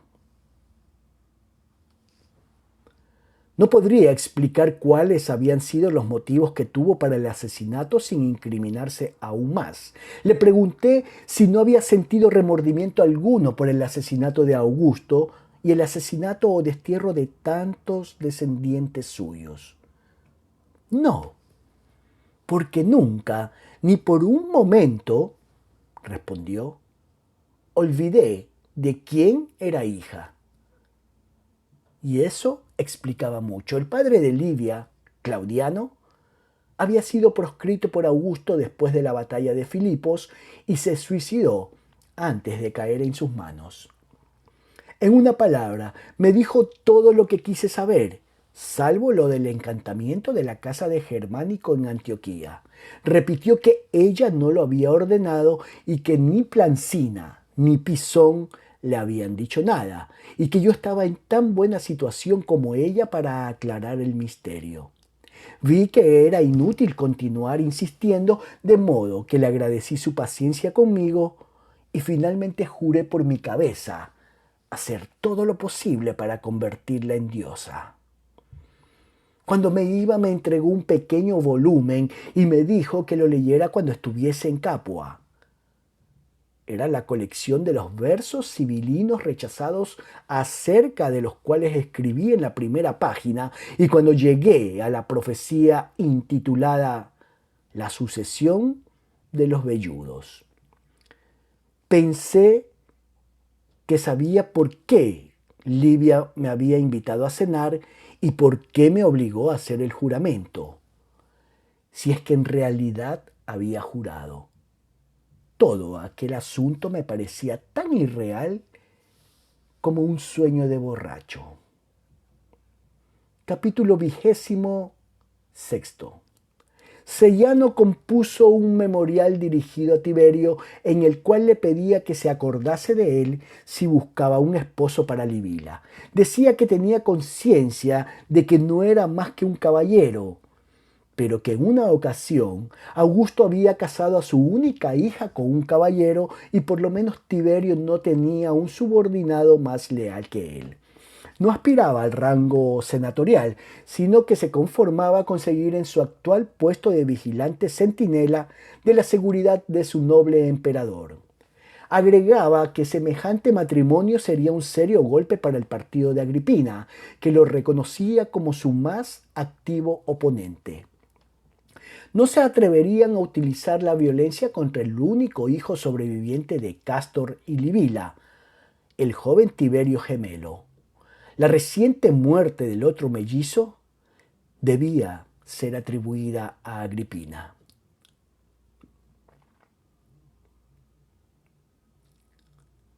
Tiberio contestó graciosamente que todavía no daría su respuesta favorable a la petición, a pesar de que era consciente de su gran obligación para con Seiano. Creía improbable que Livila, cuyos dos esposos anteriores habían sido hombres de elevadísima cuna, se conformase con que él siguiera siendo un caballero, pero si lo ascendía de rango a la vez que lo casaba con un miembro de la familia imperial, ello provocaría grandes celos, con lo que el partido de Agripina quedaría fortalecido. Dijo que precisamente para evitar tales celos había pensado Augusto en casar a su hija con un caballero, un hombre retirado que no participaba en modo alguno en política. Pero terminaba con una nota esperanzadora. No quiero decirte aún cuáles son los planes que tengo para acercarte más a mí, pero te diré lo siguiente, que ninguna recompensa que pudiera ofrecerte por tu fidelidad sería demasiado alta y que cuando se presente la oportunidad tendré sumo placer en hacer lo que pienso. Seiano conocía demasiado bien a Tiberio para no darse cuenta de que su petición era prematura. Solo le escribió porque Livila le insistió y lo había ofendido en grado sumo. Decidió que había que convencer a Tiberio de que abandonase Roma en el acto y lo nombrase guardián de la ciudad, magistrado ante cuyas decisiones la única apelación posible fuese la del propio emperador. Como comandante de la guardia también estaba al frente del cuerpo de ordenanzas, los correos imperiales, de modo que manejaría toda la correspondencia de Tiberio. Este también dependería de él en lo referente a decidir qué personas debían ser admitidas en su presencia y cuantas menos personas tuviese que ver, más complacido se sentiría. Poco a poco el guardián de la ciudad tendría todos los poderes verdaderos y podría actuar como quisiera, sin peligro de que el emperador se entrometiese. Al fin Tiberio salió de Roma. Su pretexto fue la dedicación de un templo a Júpiter en Capua y de uno a Augusto en Nold. Pero no pensaba volver. Se sabía que había tomado esta decisión debido a la advertencia de Trásilo y lo que Trásilo profetizaba era aceptado como inevitable. Se suponía que Tiberio, que ahora tenía 67 años de edad y un aspecto horrible, delgado, encorvado, calvo, con las articulaciones envaradas, con la cara ulcerada, cubierta de emplastos, moriría dentro de muy poco tiempo. Nadie habría podido adivinar que estaba destinado a vivir 11 años más. Puede que ello se debiera a que jamás volvió a pisar más allá de los suburbios de la ciudad. Bueno, de todos modos, así resultó. Tiberio se llevó consigo a Capri algunos eruditos profesores griegos y una fuerza escogida de soldados, incluida su guardia de corps germana. A Trásilo, a cierto número de extrañas criaturas pintarrajeadas de sexo dudoso y la elección más curiosa de todos, a Coxio Nerva. Capri es una isla situada en la bahía de Nápoles, a unos 5 kilómetros de la costa. Su clima es suave en invierno y fresco en verano. Hay un solo lugar posible de desembarco, y el resto de la isla está protegido por empinados riscos y bosques impenetrables. La forma en que Tiberio pasaba allí su tiempo, cuando no discutía de poesía o de filosofía con los griegos, eso constituye un relato demasiado repugnante, incluso para la historia. Solo diré que llevó consigo una serie completa de los famosos libros de Elefantina, la más copiosa enciclopedia de pornografía que jamás se haya reunido. En Capri podía hacer lo que le resultaba imposible llevar a cabo en Roma: practicar obscenidades al aire libre, entre los árboles y flores, o a la orilla del agua, y hacer todo el ruido que quisiera. Como algunas de sus diversiones eran crueles en extremo, ya que los sufrimientos de sus compañeros de juegos constituían una gran parte de su placer, consideraba que la ventaja de la lejanía de Capri con respecto a Roma superaba con mucho todas sus desventajas. No vivía todo el tiempo allí. Solía visitar Capua, Bahías y Anzio, pero Capri era su cuartel general. Al cabo de un tiempo concedió a Seyano autoridad para eliminar a los dirigentes del partido de Agripina por los medios que le parecieran más convenientes. Estaba en comunicación diaria con Seyano y aprobaba todos sus actos por medio de cartas al Senado. Uno de los festivales del Año Nuevo lo celebró en Capua pronunciando la acostumbrada oración de bendición en su calidad de sumo pontífice, y luego se volvió de pronto hacia un caballero llamado Sabino, que estaba cerca, y lo acusó de tratar de enajenarle la lealtad de sus libertos. Uno de los hombres de Seyano se levantó en el acto la túnica, le envolvió la cabeza con ella, le echó un lazo al cuello y se lo llevó a rastras. Sabino gritó con voz ahogada: ¡Socorro, amigos! ¡Socorro! Pero nadie se movió, y Sabino, cuyos únicos delitos eran el de haber sido amigo de Germánico y el de que un hombre de Seyano lo había convencido de que expresase en privado su simpatía por Agripina, fue ejecutado sumariamente. Al día siguiente se leyó una carta de Tiberio en el Senado, informando de la muerte de Sabino y mencionando el descubrimiento de una peligrosa conspiración por Seiano. Señores, tened piedad de un anciano desdichado que vive una vida de constante aprensión, con miembros de su familia conspirando perversamente contra su vida. Estaba claro que se refería a Agripina y Nerón. Galo se puso en pie y presentó una moción para que se expresara al emperador el deseo de que explicase sus temores al Senado, a fin de que éste los disipase, como sin duda podría disiparlos. Pero Tiberio no se sintió aún lo bastante fuerte para vengarse de Galo. En el verano de ese año hubo un encuentro accidental entre Livia en una litera y Tiberio en una jaca en la calle principal de Nápoles. Tiberio acababa de llegar de Capri y Livia volvía de su visita a Herculano. Tiberio quiso pasar sin saludar, pero la fuerza de la costumbre lo obligó a tirar de las riendas y saludarla con preguntas formales respecto de su salud. Me siento mucho mejor gracias a tus bondadosas preguntas, hijo, respondió ella. Y como madre te aconsejo lo siguiente.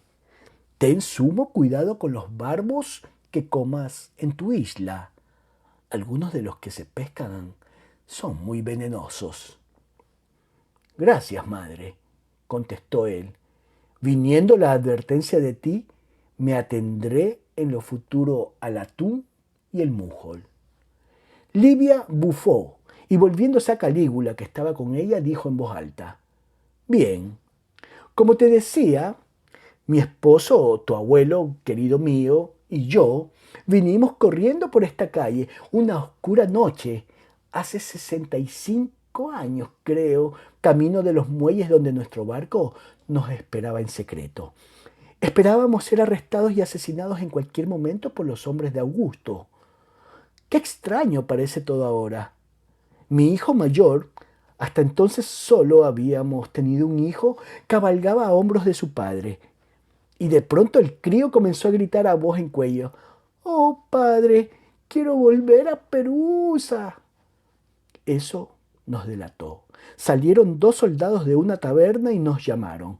Nos escurrimos en un portal oscuro para dejarlos pasar. Pero Tiberio continuaba aullando. «Quiero volver a Perusa». Yo dije, «Mátalo, mata a ese mocoso. Es nuestra única esperanza». Pero mi esposo era un tonto de corazón tierno y se negó. Escapamos con vida por pura casualidad. Tiberio, que se había detenido a escuchar el fin del relato, clavó las espuelas y se alejó al galope. Furioso. Nunca volvieron a verse. La advertencia de Livia acerca del pescado solo estaba destinada a hacerlo sentirse incómodo, a obligarlo a pensar que sus cocineros o sus pescadores estaban pagados por ella. Conocía la preferencia de Tiberio por el barbo y sabía que ahora se vería en un constante conflicto entre su apetito y su temor de que lo asesinaran. El incidente tuvo una penosa secuela. Un día Tiberio se encontraba sentado bajo un árbol en una ladera occidental de la isla, gozando de la brisa y planeando un diálogo en verso, en griego, entre la liebre y el faisán, en el cual cada uno de los dos animales, por turno, pretendía preeminencia gastronómica. No era una idea original. Recientemente había recompensado a uno de los poetas de la corte con 2000 piezas de oro por un poema similar, en el cual los rivales eran una seta, una alondra, una ostra y un tordo. En la introducción a su obra consideraba insignificantes todas esas pretensiones, diciendo que solo la liebre y el faisán tenían derecho a competir por la corona de perejil. Solo su carne tenía dignidad sin pesadez, delicadeza sin mezquindad. En ese momento buscaba un adjetivo descortés con el cual calificar a la ostra, cuando oyó un repentino susurro entre los matorrales de más abajo y apareció un hombre de aspecto salvaje y cabellera enmarañada. Tenía las ropas húmedas y hechas jirones, el rostro ensangrentado y en la mano llevaba un cuchillo abierto. Pasó por entre los espinos gritando: «Aquí lo tienes, César. ¿No es una belleza?». Del saco que llevaba al hombro extrajo un barbo monstruoso y lo dejó caer, todavía vivo, sobre el césped, a los pies de Tiberio. Era un simple pescador que acababa de pescar ese espléndido pez y al ver a Tiberio en la cima del risco, decidió regalárselo. Amarró su bote a una roca, nadó hasta el risco, trepó por un empinado sendero con matorrales de espino hasta la cintura y se abrió paso a través de ellos con su cuchillo. Pero Tiberio casi se había muerto del susto. Hizo sonar un silbato y gritó en germano: «¡Socorro! ¡Socorro! ¡Enseguida! Wolfgang, Siegfried, Adelstan, un asesino, schnell». «Ya vamos, altísimo, nobilísimo, magnánimo jefe», contestaron de inmediato los germanos. Se encontraban en sus puestos de centinela a su izquierda y derecha y a su espalda, pero por supuesto no había ninguno delante de él. Se acercaron a saltos, blandiendo sus azagallas. El hombre no entendía el germano y cerrando el cuchillo dijo alegremente: «Lo he pescado en esa gruta de allá. ¿Cuánto te parece que pesará? Una verdadera ballena, ¿eh? Casi me tiró del bote».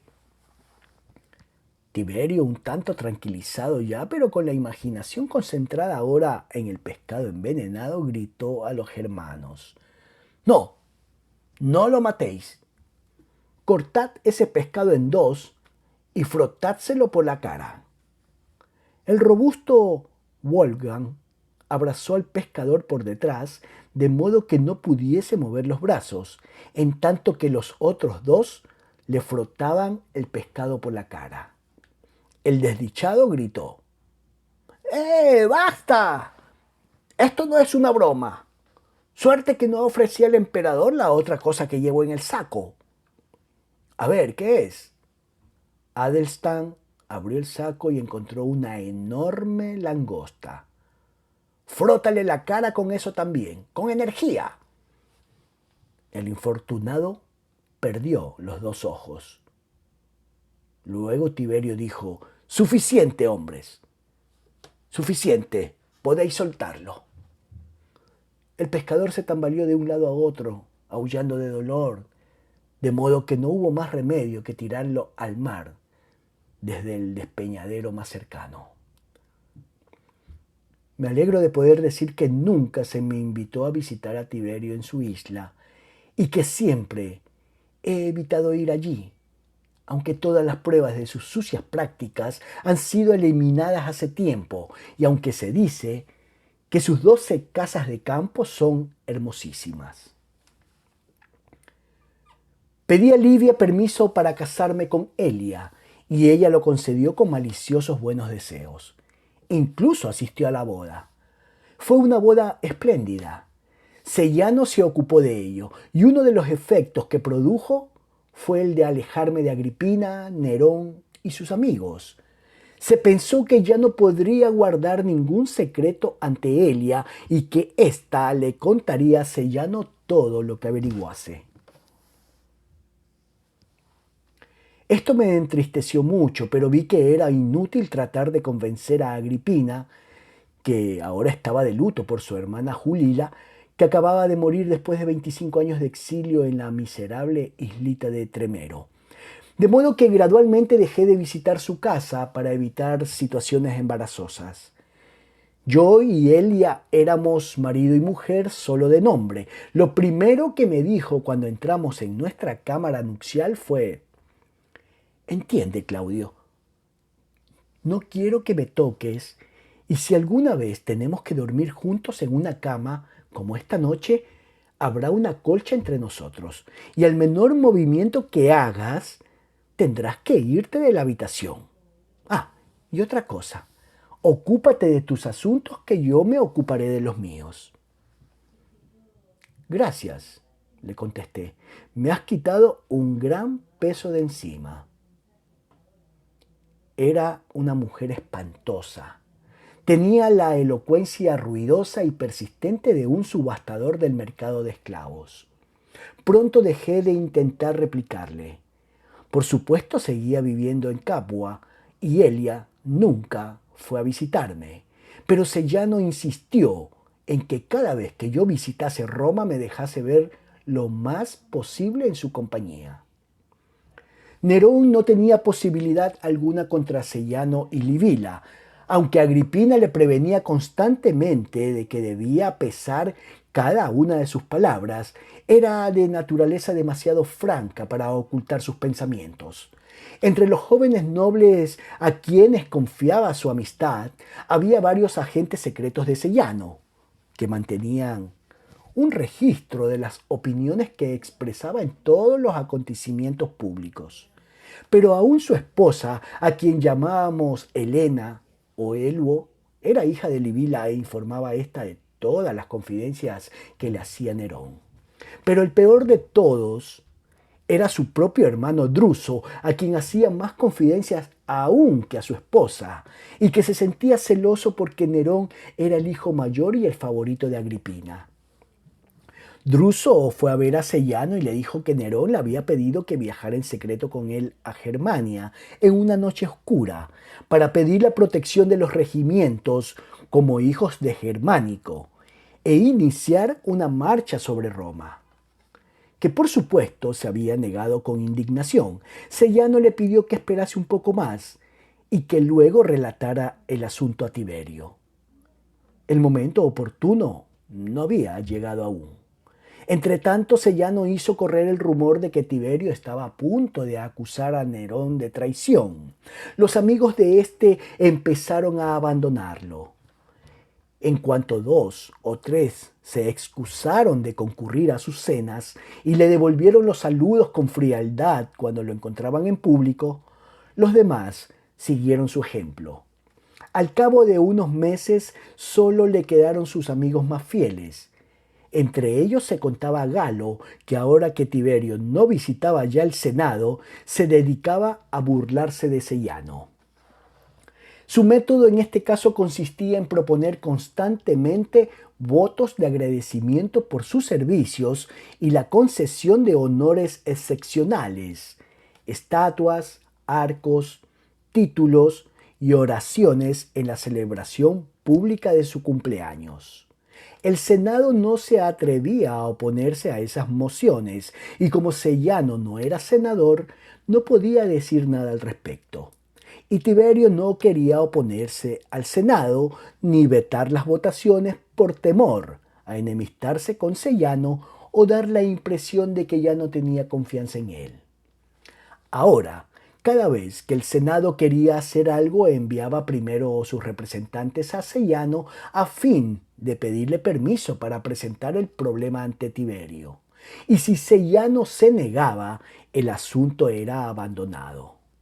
Un día Galo propuso que, así como los descendientes de Torcuato tenían un cinturón de oro y los de Cincinato un rizo de cabello, concedidos por el Senado como emblemas familiares, en conmemoración por los servicios de sus antepasados al Estado, así Sellano y sus descendientes debían tener como emblema una llave de oro, en prueba de sus fieles servicios como portero del emperador. El Senado aprobó por unanimidad esta moción y Sellano, alarmado, escribió a Tiberio y se quejó de que Galo había propuesto maliciosamente los honores anteriores con la esperanza de que el Senado sintiese celos de él y aún quizá para hacer que el emperador sospechara de sus insolentes ambiciones. La última moción había sido mucho más maliciosa. Era una sugerencia de que el acceso a la presencia imperial se encontraba en manos de alguien que utilizaba ese poder para su enriquecimiento personal. Rogaba al emperador que encontrase algún pretexto técnico para vetar el decreto y alguna forma de silenciar a Galo. Tiberio contestó que no podía vetar el decreto sin dañar la reputación de Sellano, pero que muy pronto tomaría medidas para acallar a Galo. Sellano no tenía por qué sentirse ansioso al respecto, y su carta demostraba una verdadera lealtad y una magnífica delicadeza de juicio. Pero la insinuación de Galo había dado en el blanco. Tiberio se dio cuenta de pronto de que mientras que Sellano conocía todas sus idas y venidas en Capri, él mismo sabía tan poco como el otro le permitía saber en cuanto a las idas y venidas que se sucedían a las puertas de Sellano. Y ahora he llegado a una encrucijada en mi historia. La muerte de mi abuela Livia a la edad de 86 años. Habría podido vivir varios años más porque su vista y su oído eran perfectos y tenía pleno uso de sus miembros, para no hablar de su penetración y su memoria. Pero últimamente sufría repetidos resfriados debido a cierta infección de la nariz y al cabo uno de ellos se le estableció en los pulmones. Me llamó junto a su lecho, en Palacio. Yo estaba en ese momento en Roma y acudí de inmediato. Pude ver que se estaba muriendo. Volvió a recordarme mi juramento. No descansaré hasta verlo cumplido, abuela, le dije. Cuando una mujer muy anciana está moribunda y cuando esa mujer es la abuela de uno, se promete cualquier cosa por complacerla. Pero yo creía que era Calígula quien se ocuparía de eso. Durante un rato no me contestó. Luego dijo, débilmente colérica: ha estado aquí hace 10 minutos. Se rió de mí. Dijo que podía irme al infierno y asarme allí por siempre jamás, por lo que a él le importaba. Dijo que ahora yo me moría, no necesitaba ya seguir soportándome y que no se consideraba obligado por el juramento porque le había sido impuesto. Dijo que él sería el Dios todopoderoso de la profecía y no yo. Dijo, no es nada, abuela, tú serás la que se ría la última. Cuando seas la reina del cielo y él sea lentamente quebrado en un potro eterno en el infierno por los hombres de Minos. Y pensar que alguna vez te consideré tonto, dijo. Ya me voy, Claudio. Ciérrame los ojos y ponme en la boca la moneda que encontrarás bajo la almohada. El barquero la reconocerá, me mostrará los debidos respetos. Luego murió y yo le cerré los ojos y le puse la moneda en la boca. Era una moneda de oro como nunca había visto antes, con la cabeza de Augusto y la de ella, frente a frente, en el anverso, y una carroza triunfal en el reverso. Nada se había dicho entre nosotros acerca de Tiberio. Pronto me enteré de que éste había sido prevenido del estado de su madre con tiempo para cumplir con los últimos deberes filiales. Escribió al Senado excusándose por no haberla visitado.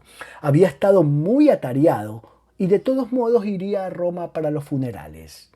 Entretanto, el Senado votó varios honores extraordinarios a su memoria, incluyendo el título de Madre de la Patria, e incluso propuso convertirla en semidiosa. Pero Tiberio anuló casi todos los decretos, explicando en una carta que Livia era una mujer singularmente modesta, hostil a todo reconocimiento público de sus servicios y a que se le rindiese culto religioso después de su muerte.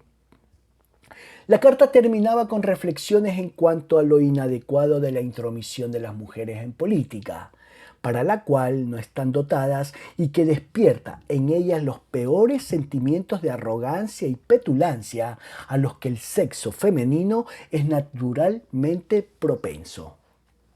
Por supuesto, no fue a la ciudad para el funeral, aunque solo con el objeto de limitar su magnificencia, se ocupó de todos los detalles del mismo y les dedicó tanto tiempo que el cadáver, viejo y marchito como estaba, había llegado a un avanzado estado de putrefacción antes de ser llevado a la pira. Para sorpresa de todos, Calígula pronunció la oración fúnebre, cosa que habría debido hacer el propio Tiberio, y si no él, entonces Nerón, como heredero suyo. El Senado había decretado que se levantara un arco en memoria de Livia. Era la primera vez en la historia de Roma que se honraba a una mujer de esa manera. Tiberio permitió que el decreto cobrase validez, pero prometió construir el arco a su propia costa y luego se olvidó de hacerlo. En cuanto al testamento de Livia, él heredó la mayor parte de la fortuna por ser su heredero natural, pero ella había dejado tanto como la ley le permitía a miembros de su propia casa y a otras personas dignas de confianza. Tiberio no pagó a nadie un solo de los legados. Yo habría debido beneficiarme con 20.000 piezas de oro.